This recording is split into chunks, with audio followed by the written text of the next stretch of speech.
కి స్వాగతం. ప్రజల నుంచి స్వీకరించిన అర్జీల పరిష్కార విధానం అన్ని స్థాయిలో అధికారులు ప్రజా సమస్యల సత్వర పరిష్కారం కోసం ప్రథమ ప్రాధాన్యత ఇవ్వాలని తూర్పు గోదావరి జిల్లా కలెక్టర్ పి ప్రశాంతి ఆదేశించారు. సోమవారం బొమ్మూరు కలెక్టర్ పీజీఆర్ఎస్ సమావేశ మందిరంలో జాయింట్ కలెక్టర్ ఎస్ చిన్నరాముడుతో కలిసి అర్జీలను స్వీకరించారు. ఈ సందర్భంగా కలెక్టర్ మాట్లాడుతూ ఎన్నికల నియమావళి పూర్తయినందున వివిధ స్థాయిలో ప్రజల నుంచి స్వీకరించిన అర్జీలను ఏది హేతు పద్ధతిలో కలిగి పరిష్కారం చూపాలన్నారు. క్షేత్రస్థాయి అధికారులు దిగువ స్థాయి సెక్షన్ సిబ్బందిపై ఆధారపడకుండా వాస్తవంగా క్షేత్రస్థాయిలో పర్యటించి వాటిని పరిష్కరించాలన్నారు. అర్జీదారులు సంతృప్తి వ్యక్తమయ్యేలా ఆయా సమస్యలు పరిష్కారం అయ్యే విధంగా చొరవ చూపాలని సూచించారు. అర్జీదారులను స్వయంగా కలిసి వాస్తవ పరిస్థితిని అర్థం చేసేలా చర్యలు తీసుకోవాలని కలెక్టర్ తెలియజేశారు. ఈ కార్యక్రమంలో జిల్లా రెవెన్యూ అధికారి టి సీతారామమూర్తి, డిఎస్పీ భవ్య కిషోర్, సిపిఓఎల్ అప్పలకొండ, డిఎల్డిఓ పి వీణాదేవి, ఏ శ్రీవారెడ్డి, ఇతర జిల్లా అధికారులు పాల్గొన్నారు. తూర్పు గోదావరి జిల్లా తాళ్లపూడి మండలం తాడిపూడి గ్రామం గోదావరి నది వద్ద జరిగిన ప్రమాదంలో మృతి చెందిన యువకుల కుటుంబాలను తూర్పు గోదావరి జిల్లా వైఎస్ఆర్ కాంగ్రెస్ పార్టీ అధ్యక్షులు చెల్లబోయిన వేణుగోపాలకృష్ణ పరామర్శించారు. ప్రతి కుటుంబానికి 50,000 రూపాయలు చొప్పున 5గురికి 2,50,000 రూపాయలను వైఎస్ఆర్ కాంగ్రెస్ పార్టీ తరపున ఆర్థిక సాయం అందజేశారు. ఈ కార్యక్రమంలో రాష్ట్ర యువజన విభాగం అధ్యక్షులు జక్కంపూడి రాజా, కొవ్వూరు నియోజకవర్గ ఇన్ఛార్జ్ తలారి వెంకట్రావు, నాయకులు కంటమని రమేష్, తాళ్లపూడి గ్రామ నాయకులు, కార్యకర్తలు పాల్గొన్నారు. మహాశివరాత్రి పర్వదినాన తాడిపూడి గ్రామ యువకులు గోదావరి స్నానానికి వెళ్ళి అకాలంగా మృతి చెందడం జరిగింది. ఆ మృతి చెందిన రోజున మన ఎమ్మెల్యే గారు నాకు ఫోన్ చేసి నేను పరిసరలో ఉన్నాను, నన్ను ప్రతి అరగంట ఒకసారి పర్యవేక్షించడం జరిగింది. ఆ కార్యక్రమం రావడం, ఆ తర్వాత పోస్ట్ మార్టం దగ్గర కూడా మనం వెళ్దాము, ఆ పిల్లల్ని ఒకసారి చూద్దామని చెప్పేసి అడిగింది. పోస్ట్ మార్టం కార్యక్రమం ఆ రోజు కూడా కార్యక్రమం జరిగింది. తర్వాత ప్రతిరోజు కూడా ఏంటి ఎలా ఉంది ఏంటి అని చెప్పేసి అడగడం. ఈ 10-15 రోజుల్లో కూడా మన పార్టీ కార్యకర్తలు కానివ్వండి, లేదు పార్టీకి స్పందించి తీరు కానీ చాలా బాగుంది. మన ఎమ్మెల్యే గారు ఆ రోజు రావడం, వచ్చి పార్టీకి హైకమాండ్ చెప్పడం, మనం కూడా ఎంతో కొంత వాళ్ళకి సాయం చేయాలని చెప్పేసి ఆర్థిక సాయం చేయాలనే ఆలోచనతో ఇవాళ ప్రెసిడెంట్ గారిని, జక్కంపూడి రాజయ్య గారిని, అదేవిధంగా మన నియోజకవర్గ కార్యకర్తలు, నాయకులు, సర్పంచులు వచ్చి తీసుకురావడం, అలాగే 2,50,000 రూపాయలు ఆర్థిక సహాయం చేయడం కూడా జరిగింది. అలాగే మన తోట రామకృష్ణ కూడా కాపు చేసి తరఫున, మన పార్టీ వైఎస్ఆర్ పార్టీ కాపు చేసి తరఫున కూడా ఆయన 1,50,000 రూపాయలు ఇవ్వడం జరిగింది. దాన్ని సహకరించినటువంటి అందరి దాతలకు కూడా పేరు పేరున కృతజ్ఞత తెలియజేసుకున్నాం. మన హాస్పిటల్ తరఫున నేను ఇవ్వడం జరిగింది 1,50,000. అలాగా నాకు తెలిసి అధికార పార్టీ కంటే కూడా అధికార పార్టీ ఇచ్చిన కాంపన్సేషన్ తప్ప మన పార్టీ వాళ్ళే బాగా స్పందించడం, ఇవ్వడం జరిగింది. కాబట్టి అందరికీ కూడా ఈ కార్యక్రమాన్ని సహకరించినటువంటి మన పార్టీ కార్యకర్తలకి, నాయకులకి అందరికీ కూడా పేరు పేరున ధన్యవాదాలు తెలియజేసుకుంటాం.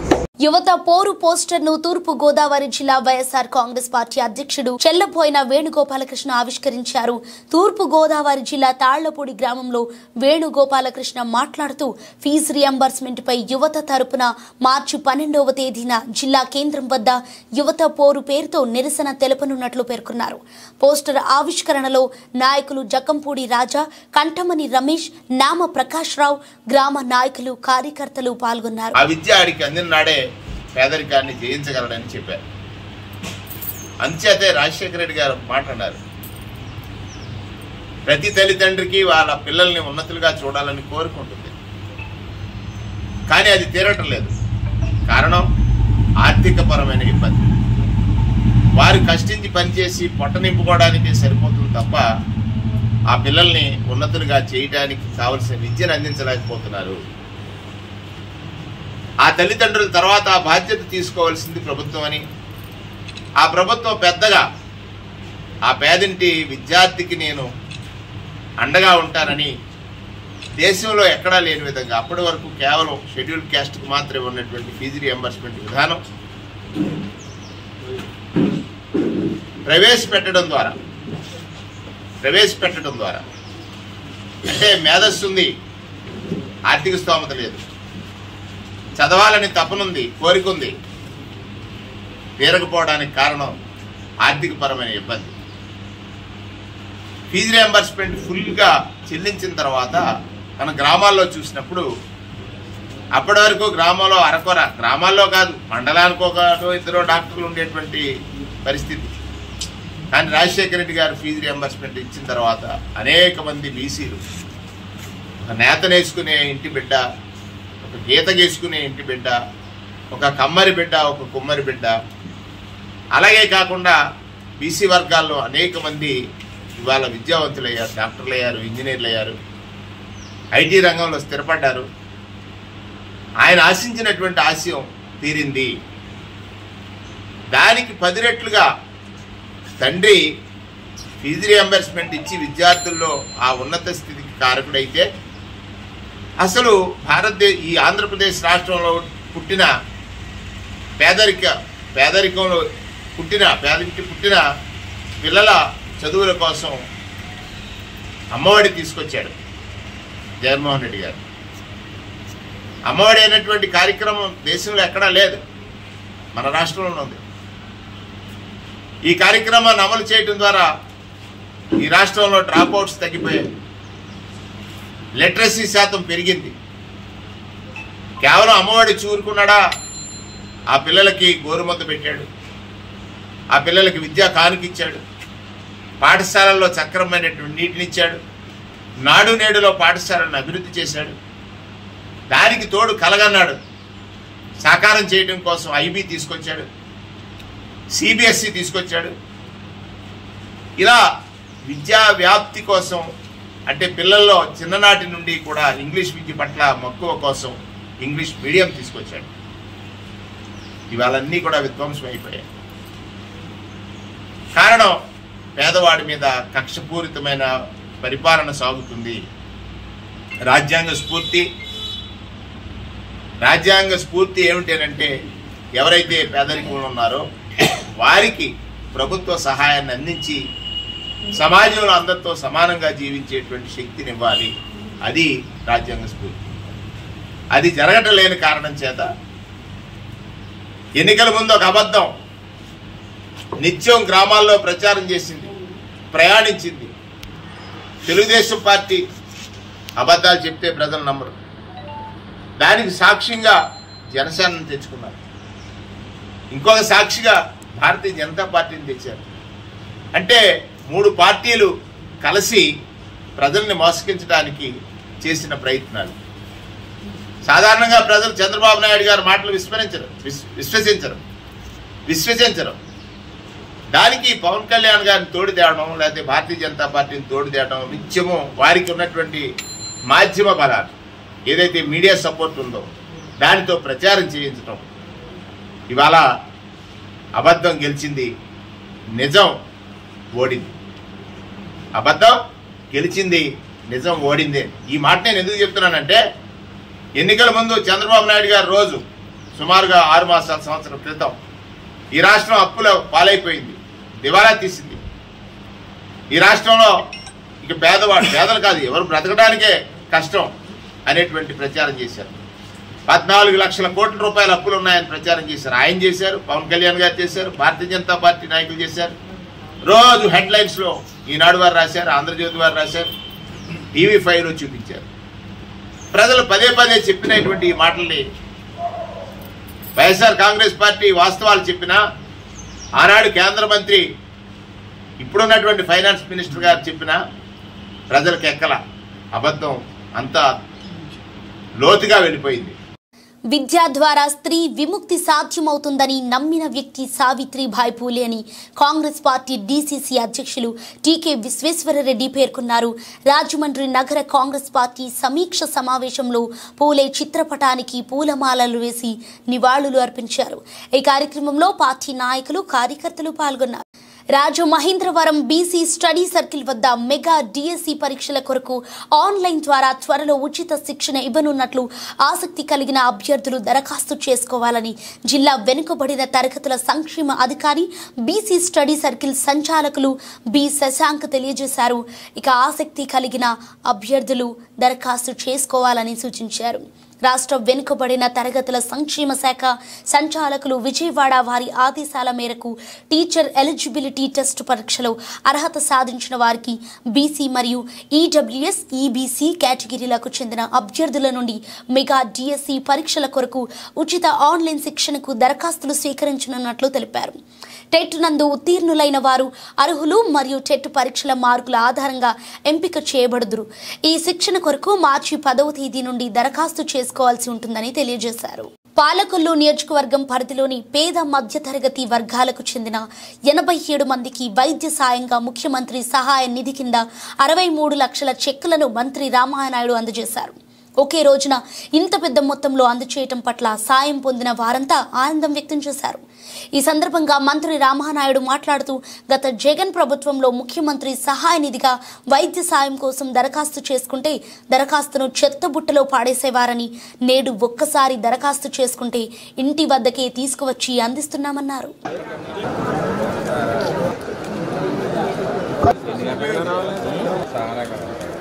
భాగ్య పార్వతి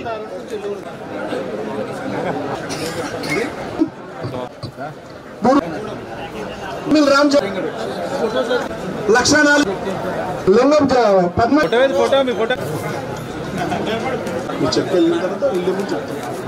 విప్పర్తి సువర్ణ గారికి ఇస్తున్నారు.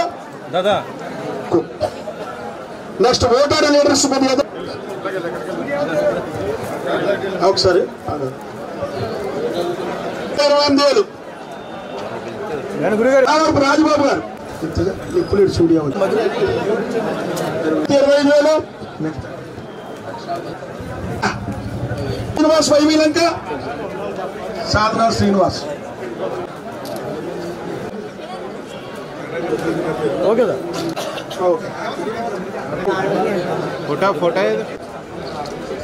బుల్సర్ సచ్చ నెక్స్ట్ తేజేష్ మొత్తం అన్ని ఫోటోలు ఇకేనా ఓకే ఓకే ఇగో next 21 okay sir Karunakar okay sir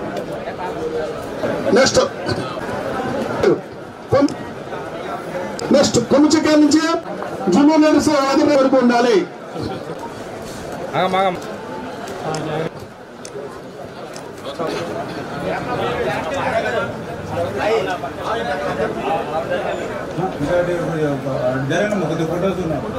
photo ఉందా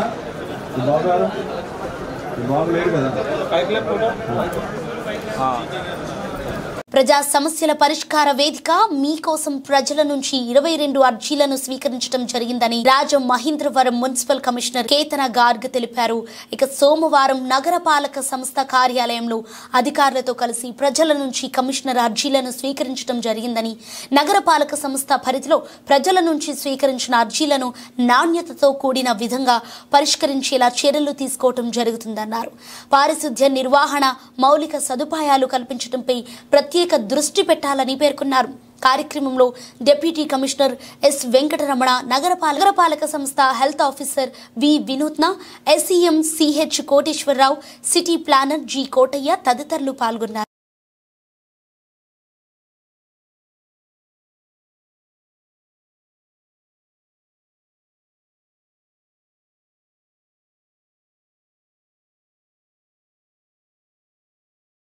కూటమి ప్రభుత్వ వైఖరిని తెలిపేందుకు యువత పోరు పేరుతో నిరసన తెలుపుతున్నామని మాజీ మంత్రి కొట్టు సత్యనారాయణ పేర్కొన్నారు. తాడేపల్లిగూడెంలో యువత పోరు పోస్టర్ను ఆవిష్కరించారు. ఈ కార్యక్రమంలో నాయకులు, కార్యకర్తలు పాల్గొన్నారు.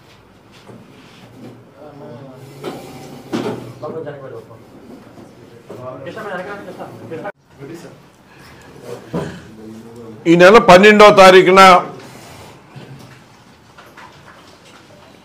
వైఎస్ఆర్ కాంగ్రెస్ పార్టీ ఆధ్వర్యంలో ఇవాళ రాష్ట్రంలో పేదరికంలో ఉన్నా కూడా పేదరికం విద్యా దీవెనతో పాటు ఫీజుతో ఏ కాలేజీల్లో అంతకుముందు నిర్దిష్టంగా సంవత్సరానికి ఇంతని ఆ కాలేజీల్లో ఫీజు నిర్ణయించి అంతా కట్టేవారు. కానీ జగన్మోహన్ రెడ్డి గారు వచ్చిన తర్వాత ఆ విద్యార్థి సంపాదించిన మార్కుల్లో ప్లేస్మెంట్ ఎక్కడ ఏ కాలేజీలో సీట్ వస్తుందో వాళ్ళకి అలాట్మెంట్ ఇచ్చిన తర్వాత ఆ కాలేజీ స్టాండర్డ్ని బట్టి ఎంత ఫీజు కట్టాలన్నది నిర్ణయించి ఆ ఫీజు మరి అన్ని సౌకర్యాలు అంత ఫ్యాకల్టీ లేకపోతే మంచి స్టాండర్డ్ ఉన్న కాలేజీలో ₹1,00,000 ఫీజు ఉంటే ₹1,00,000 అయినా సరే కట్టే విధంగా విద్యా దీవెన కింద, అలాగే ప్రతి విద్యార్థికి సంవత్సరానికి వసతి దీవెన కింద 20,000 ఇచ్చి లక్షలాది మంది విద్యార్థులకి మేలు చేసిన సందర్భం. గత విద్య అంటే మన అధికారంలో 2024 ఎన్నికల వరకు ఉన్నాం. 23 డిసెంబర్ వరకు దగ్గర 12,609 కోట్ల రూపాయలు మనం ఈ విద్యా దీవెన కింద వివిధ కాలేజీలకి ఆ తల్లిదండ్రులు తల్లి పేరు మీద డబ్బులు పంపించి డబ్బులు కట్టించడం జరిగింది. అలాగే వసతి దీవెన కూడా కలిపితే దగ్గర 18,000 కోట్ల రూపాయలు అప్పటి వరకు ఇవ్వడం జరిగింది. మళ్ళీ త్రైమాసికం వచ్చేటప్పటికి ఈ జనవరి క్వార్టర్ వచ్చేటప్పటికి మార్చిలో కట్టేవాళ్ళం. మార్చిలో కట్టేటప్పటికి MCC model code of conduct వచ్చేసింది. మనం డబ్బులు ఉండి కూడా 7,500 కోట్ల రూపాయలు ప్రభుత్వం ఈ ఫీజు రీయింబర్స్మెంట్ కింద, వాళ్ళ రైతు భరోసా కింద, సున్నా వడ్డీ కింద డబ్బులన్నీ పెట్టి ఉంచారు. కేవలం కోడ్ వల్ల ఇవ్వలేకపోయారు. అటువంటి పరిస్థితుల్లో ఈ ప్రభుత్వం వచ్చిన తర్వాత మొత్తం అన్నింటినీ కూడా రద్దు చేసి ఆ డబ్బులన్నీ కూడా ఎవరికి ఇవ్వకుండా విద్యార్థులకి అన్యాయం చేస్తే వాళ్ళ వైఎస్ఆర్ కాంగ్రెస్ పార్టీ విద్యార్థుల పక్షాన వైఎస్ఆర్సీపీ పార్టీ పోరాడుతుందని తూర్పు గోదావరి వైఎస్ఆర్సీపీ పార్టీ జిల్లా అధ్యక్షులు చెల్లిపోయిన వేణుగోపాల్ పేర్కొన్నారు. ఇక నిడదవోలు నియోజకవర్గ వైఎస్ఆర్సీపీ పార్టీ కార్యాలయంలో మాజీ ఎమ్మెల్యే జి శ్రీనివాస్ నాయుడు ఆదేశం మేరకు పార్టీ నాయకులు కార్యకర్తలు సమావేశం జరిగింది. వైఎస్ఆర్సీపీ పార్టీ అధ్యక్షులు వైఎస్ జగన్మోహన్ రెడ్డి ఆదేశాల మేరకు మార్చి 12వ తేదీన రాజమండ్రి జిల్లా కేంద్రంలో జరగనున్న యువత పోరు పోస్టర్ను ఆవిష్కరించారు. ఈ కార్యక్రమంలో పట్టణ కౌన్సిలర్లు, ఆప్షన్ సభ్యులు, జిల్లా పట్టణ నియోజకవర్గ ఎంపీటీసీలు, పార్టీ నాయకులు, కార్యకర్తలు, అభిమానులు పాల్గొన్నారు. అది వైఎస్ రాజశేఖర రెడ్డి గారి ఆశయ సాధన కోసం జగన్మోహన్ రెడ్డి గారు స్థాపించినటువంటి పార్టీ. వైఎస్ఆర్ కాంగ్రెస్ పార్టీలో వైఎస్ రాజశేఖర రెడ్డి గారి ప్రేమను చూరగొన్నటువంటి అనేక మంది, లక్షలాది మంది కార్యకర్తలు ప్రయాణించేటువంటి పార్టీ. అందుచేత ఆయనకి అతి ఇష్టమైనటువంటిది అంటే ఈ దేశంలో కానీ ఈ రాష్ట్రంలో కానీ పేదవాడు పేదరికంపై యుద్ధం చేస్తున్నాడు, గెలవలేకపోతున్నాడు. పేదరికంలో ఉన్నవాళ్ళు పేదరికం మీద యుద్ధం చేస్తున్నారు కానీ గెలవలేకపోతున్నారు. కారణం వారి చేతిలో సరైనటువంటి ఆయుధాలు లేకపోవడం. ఆయుధం ఏమిటంటే రాజ్యాంగ నిర్మాత బాబాసాహెబ్ అంబేద్కర్ గారు చెప్పింది, పేదవాడి చేతిలో పేదరికం మీద గెలుపు కోసం ఉండాల్సిన ఆయుధం విద్య అని, ఆ విద్య ఆడికి అందిన నాడే పేదరికాన్ని జయించగలడని చెప్పారు. అందుచేతే రాజశేఖర రెడ్డి గారు మాట్లాడారు, ప్రతి తల్లిదండ్రికి వాళ్ళ పిల్లల్ని ఉన్నతులుగా చూడాలని కోరుకుంటుంది, కానీ అది తీరటం లేదు. కారణం ఆర్థికపరమైన ఇబ్బంది. వారు కష్టించి పనిచేసి పొట్ట నింపుకోవడానికి సరిపోతుంది తప్ప ఆ పిల్లల్ని ఉన్నతులుగా చేయడానికి కావలసిన విద్యను అందించలేకపోతున్నారు. ఆ తల్లిదండ్రుల తర్వాత ఆ బాధ్యత తీసుకోవాల్సింది ప్రభుత్వం అని ఆ ప్రభుత్వం పెద్దగా ఆ పేదింటి విద్యార్థికి నేను అండగా ఉంటానని దేశంలో ఎక్కడా లేని విధంగా అప్పటి వరకు కేవలం షెడ్యూల్డ్ క్యాస్ట్కు మాత్రమే ఉన్నటువంటి ఫీజు రియంబర్స్మెంట్ విధానం ప్రవేశపెట్టడం ద్వారా అంటే మేధస్సు ఉంది, ఆర్థిక స్తోమత లేదు, చదవాలని తపనుంది, కోరికుంది, తీరకపోవడానికి కారణం ఆర్థికపరమైన ఇబ్బంది. ఫీజు రియంబర్స్మెంట్ ఫుల్గా చెల్లించిన తర్వాత మన గ్రామాల్లో చూసినప్పుడు అప్పటి వరకు గ్రామంలో అరకొర, గ్రామాల్లో కాదు మండలానికో కాదు ఇద్దరు డాక్టర్లు ఉండేటువంటి పరిస్థితి. కానీ రాజశేఖర రెడ్డి గారు ఫీజు రియంబర్స్మెంట్ ఇచ్చిన తర్వాత అనేక మంది బీసీలు ఒక నేతనేసుకునే ఇంటి బిడ్డ, ఒక గీత గీసుకునే ఇంటి బిడ్డ, ఒక కమ్మరి బిడ్డ, ఒక కుమ్మరి బిడ్డ, అలాగే కాకుండా బీసీ వర్గాల్లో అనేక మంది ఇవాళ విద్యావంతులు అయ్యారు, డాక్టర్లు అయ్యారు, ఇంజనీర్లు అయ్యారు, ఐటీ రంగంలో స్థిరపడ్డారు. ఆయన ఆశించినటువంటి ఆశయం తీరింది. దానికి 10 రెట్లుగా తండ్రి ఫీజు రియంబర్స్మెంట్ ఇచ్చి విద్యార్థుల్లో ఆ ఉన్నత స్థితికి కారకుడైతే అసలు ఈ ఆంధ్రప్రదేశ్ రాష్ట్రంలో పుట్టిన పేదరికంలో పుట్టిన పిల్లల చదువుల కోసం అమ్మఒడి తీసుకొచ్చాడు జగన్మోహన్ రెడ్డి గారు. అమ్మఒడి అయినటువంటి కార్యక్రమం దేశంలో ఎక్కడా లేదు, మన రాష్ట్రంలో ఉంది. ఈ కార్యక్రమాన్ని అమలు చేయడం ద్వారా ఈ రాష్ట్రంలో డ్రాప్అవుట్స్ తగ్గిపోయాయి, లిటరసీ శాతం పెరిగింది. కేవలం అమ్మఒడి చూరుకున్నాడా? ఆ పిల్లలకి గోరుముద్ద పెట్టాడు, ఆ పిల్లలకి విద్యా కానుకిచ్చాడు, పాఠశాలల్లో సక్రమమైనటువంటి నీటినిచ్చాడు, నాడు నేడులో పాఠశాలను అభివృద్ధి చేశాడు. దానికి తోడు కలగన్నాడు సాకారం చేయడం కోసం ఐబీ తీసుకొచ్చాడు, సిబిఎస్ఈ తీసుకొచ్చాడు. ఇలా విద్యా వ్యాప్తి కోసం అంటే పిల్లల్లో చిన్ననాటి నుండి కూడా ఇంగ్లీష్ విద్య పట్ల మక్కువ కోసం ఇంగ్లీష్ మీడియం తీసుకొచ్చాడు. ఇవాళన్నీ కూడా విధ్వంసం అయిపోయాయి. కారణం పేదవాడి మీద కక్షపూరితమైన పరిపాలన సాగుతుంది. రాజ్యాంగ స్ఫూర్తి ఏమిటంటే ఎవరైతే పేదరికంలో ఉన్నారో వారికి ప్రభుత్వ సహాయాన్ని అందించి సమాజంలో అందరితో సమానంగా జీవించేటువంటి శక్తిని ఇవ్వాలి. అది రాజ్యాంగ స్ఫూర్తి. అది జరగటం లేని కారణం చేత